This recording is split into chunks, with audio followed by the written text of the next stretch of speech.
Welcome to the Gridiron Blitz and welcome to the playoffs. Don't mess up or you'll be sent home, packing.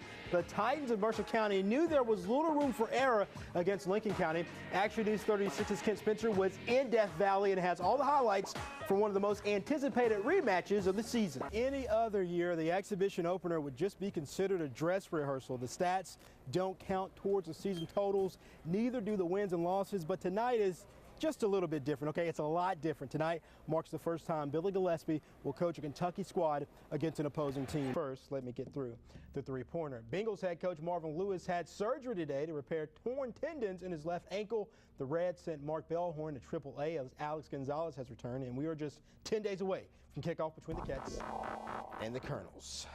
Today wasn't my day. No. We close out the final chapter of the regular season, and if you're going to write a book about Woodford County's year, it would have to be a sci-fi thriller. The Jackets have played with superhuman strength to win 8 of the last 9 games. Meade County hoped to add a little drama in the regular season finale. For more, here's Action News 36's Kent Spencer.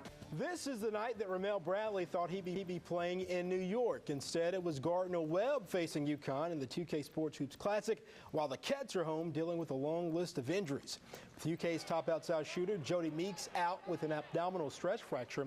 Maybe it's best the Cats are at home. Just don't tell that to Billy Gillespie. The head Wildcat isn't expecting any less from his team. If you're mentally weak, I think it does. I think if you're mentally weak, I think you're going to lower expectations. That's not part of our deal. No matter what the situation is, no matter what happens to us, we're going to make the most of it. Anytime you accept mediocrity or accept anything less than what you know is right that you need to be striving for, then you're setting yourself up for long-term failure. So how did Gardner Webb fare against UConn? The Dogs are down 10 in the second half. Jeff Adrian scores on the hook.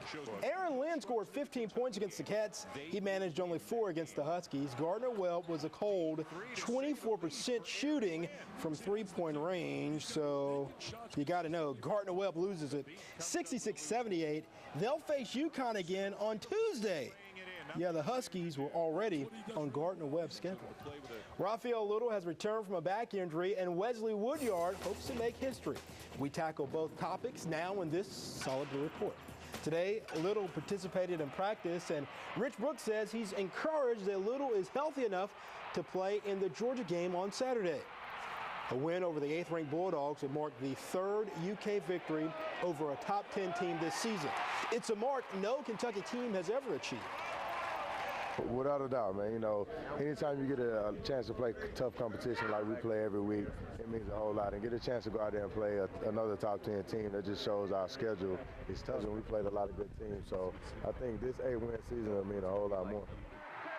To see Matt Leo's take on the Solid Blue keys of the game against Georgia, check out the sports page at WTVQ.com.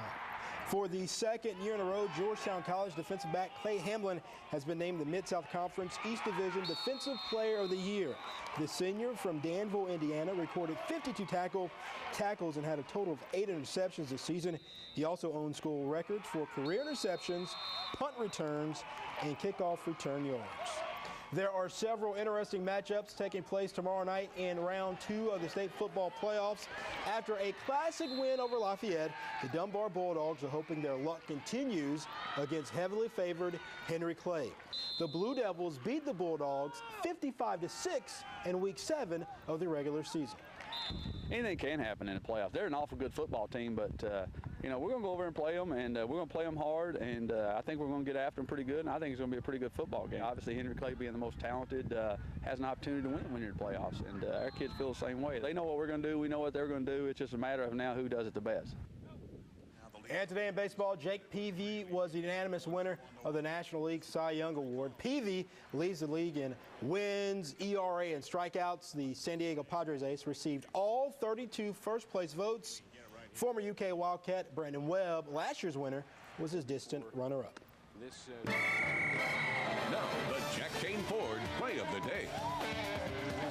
Arkansas facing Charleston. Hogs up 11 and going for more off the block by Stephen Hill. The Razorbacks run. Gary Irvin finds Sonny Weems for the jam. What a finish. Arkansas wins 75-49 Irvin and Weems team up for the Jack Kane Ford play of the day. One final note, right now in college football, number 2 Oregon trails Arizona 17-31. Oregon quarterback Dennis Dixon out with a twisted left knee. That's it for sports. We'll be right back.